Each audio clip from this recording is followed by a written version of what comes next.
जय श्री राधे। पूज्य श्री सद्गुरुदेव भगवान के चरणों में प्रणाम। पूज्य श्री रुक्मणी बाई जी का जीवन चरित्र। कल हमने सुना था कि कितने उत्सव महिला संघ में मनाए जाते थे। आज सुनते हैं आरती और आश्वासन। पूज्य स्वामी श्री शरणानंद जी महाराज अनेक बार कहा करते थे कि दूसरों का सुख सहन कर लो।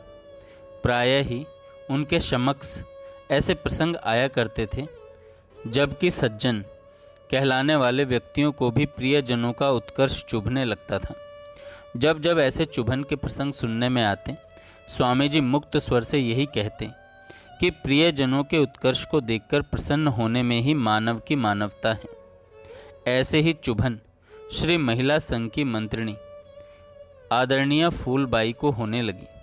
श्री महिला संघ में संकीर्तन का, उत्सवों का, पूजा पाठ का, उमंग उल्लास का जैसे जैसे आधिक्य होता गया, वैसे वैसे एकमात्र गीता पाठ को महत्व देने वाली फूलबाई के प्रति सत्संगी बहनों के मन में वह सहज सम्मान नहीं रह गया जो उनके प्रति पहले था। श्री महिला संघ में आने वाली सभी बहनें फूलबाई को सम्मान देती थीं, पर उसके बाद भी फूलबाई को यह अनुभव हो रहा था कि ये बहनें सम्मान का दिखावा कर रही हैं। उन्हें यह भी स्पष्ट रूप से दिखलाई दे रहा था कि ये बहनें रुक्मणी को अधिक सम्मान देती हैं और स्नेह करती हैं। जिस रुक्मणी को मैंने श्री महिला संघ में प्रवेश दिया, जो मेरे सामने साधन पथ पर अग्रसर हुई, उसी रुक्मणी के सामने उचित महत्व का ना मिलना फूलबाई के मन में कांटे की तरह चुभ रहा था। बाई की बढ़ती हुई लोकप्रियता फूलबाई को असहनीय हो रही थी। उद्विग्न फूलबाई बाई को सचेत करती हुई बार बार कहा करती थी, लड़कियों को रात में श्री महिला संघ के भीतर मत रखा करो। जो कुछ भी उत्सव मनाना हो, कीर्तन करना हो, सब सूर्यास्त से पहले पहले कर लिया करो। इस प्रकार के अनेक आदर्श निर्देश उपदेश बाई को और कीर्तन सत्संग आदि में आने वाली बहनों को देने से फूलबाई चूकती नहीं थी, परंतु वे यह भी देख रही थी कि आने वाली और श्री महिला संघ में रहने वाली बहनों के द्वारा उनके आदेश निर्देश उपदेश की कभी कम और कभी अधिक उपेक्षा हो रही है।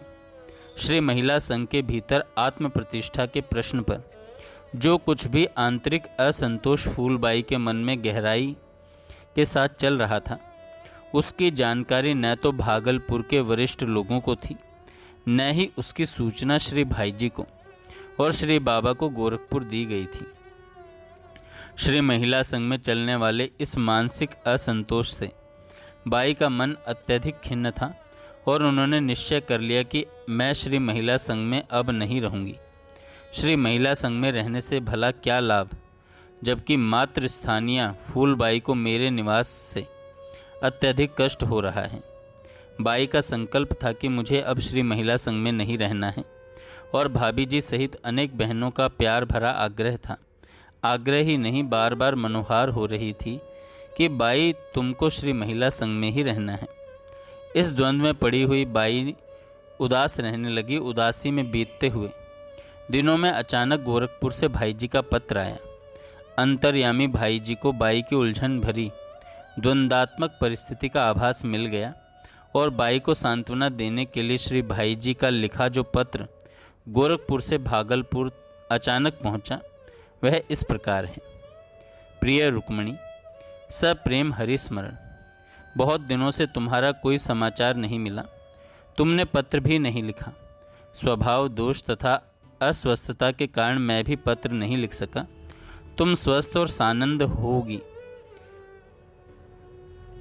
चंदा राजी होगी, तुम्हारा भगवत प्रेम का सत्संग सुधा प्रवाह चलता होगा।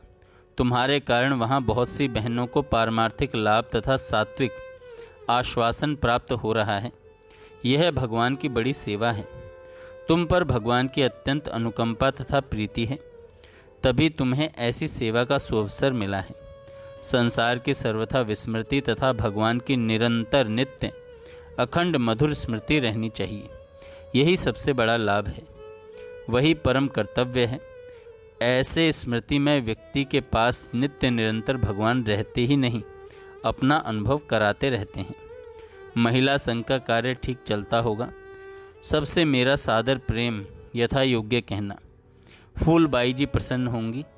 उनको सादर यथा योग्य कहना। पत्र जरूर देना। श्री भाई जी का पत्र पाकर बाई का हृदय प्रसन्नता से भर गया। बाई उनके पत्र का उत्तर न दें, यह कैसे हो सकता है।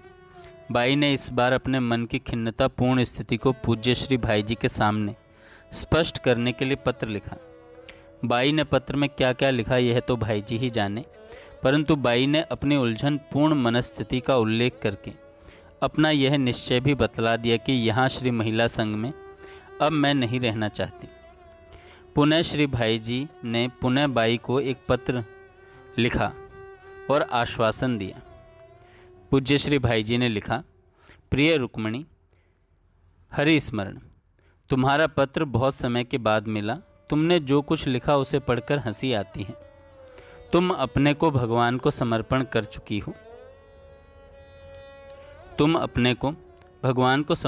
चुकी हो। समर्पण एक ही बार होता है और वह मन का होता है। जब मन उनका है तो वे ही पूरे मालिक हैं उसके। वे मन से चाहे किसी को भुलाएं या याद रखाएं, चाहे किसी में मन को खिंचाएं या चाहे उबाएं। तुम कौन सोचने वाली, कहने वाली होती हो कि मैं भूल गई, मैं ऊब गई, मुझसे लोग ऊब गए। तुम तो कठपुतली की भांति नाचती रहो, उनके सूत्र के इशारे पर परवश जड़ की भांति। जरा भी मालकिन बनने की कल्पना मत करो। वे स्वामी हैं मन के, बुद्धि के, आत्मा के। जीवन में वे जब जो चाहे करें, जैसे चाहे मन से करवाएं। तुम तो उनकी ओर देखती रहो बस। अपनी ओर देखने से उनकी ओर देखने में रुकावट आती है, अतः अपनी ओर कभी देखो ही मत। वे भूल गए या भूल जाएं, यह प्रश्न तो नहीं बनता। अपने अंग को भूलने या स्मरण रखने की कल्पना ही नहीं होती। वह तो अपना है, समर्पित वस्तु उनकी है। तुम तो बस सदा मौज करो।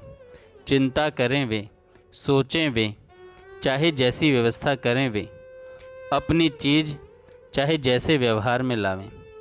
हानि होगी तो उनकी, लाभ होगा तो उनका। वे सोचें अपनी हानि लाभ को, और उसके कारण यदि सुख दुख होता हो तो उसको भोगें भी वही। तुम तो आनंद में मस्त रहो उनकी होकर, फिर हमें चिंता क्यों। उनके चिंतन में ही चित्त को अवकाश नहीं मिलना चाहिए। रही मेरी बात सो मैं तो भूला नहीं हूँ, भूलने की कोई कल्पना भी नहीं है। सबसे मेरा यथा योग्य कहना और सभी महिला संघ की बहनों से स्नेह यथा योग्य। मेरा शरीर पहले की अपेक्षा ठीक है, चिंता मत करना। श्री भाई जी का पत्र पाकर बाई के मन को बहुत शांति मिली, परंतु श्री महिला संघ की परिस्थिति में कोई सुधार दिखलाई नहीं दे रहा था। बाई हर प्रकार से फूलबाई को प्रसन्न करना चाहती थी।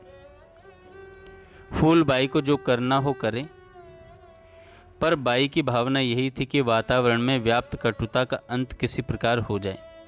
कोई उपाय न देखकर बाई ने यह निर्णय किया, मुझे कुछ दिनों के लिए मौन लेना चाहिए। अपने निश्चय को व्यक्त करते हुए भाभी जी नर्मदा बाई, सावित्री बाई तथा अन्य उपस्थित बहनों से बाई ने कहा, मैं मौन लूँगी। कल सूर्योदय से पहले मैं मौन हो जाऊँगी। मेरी संभाल का दायित्व माँ पर रहेगा, अर्थात नर्मदा बाई पर रहेगा।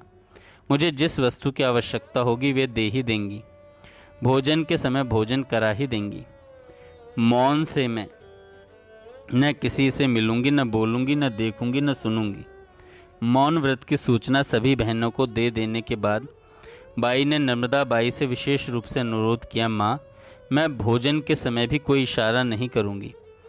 आप बार बार यह ले ले वह ले ले, क्या दूं क्या करूं या आदि आग्रह या प्रश्न मत करिएगा। मौन व्रत की सूचना सभी की भावनाओं को मथ रही थी। सबके धैर्य का बांध टूटा जा रहा था। बाई अब न जाने कब बोलेंगी, कब हम अपने दुख सुख की बातें कहेंगे सुनेंगे। सब भविष्य के अंधकार में छिपा हुआ था। सभी बाई से मिलने के लिए उत्सुक हो गई। रात्रि भर आने वाली बहनों से मिलने और सांत्वना देने का क्रम चलता रहा। सूर्योदय होते ही बाई ने मौन ले लिया और कमरे में जाकर उन्होंने कपाट बंद कर ली। थोड़ी देर बाद बाई कमरे से बाहर आईं।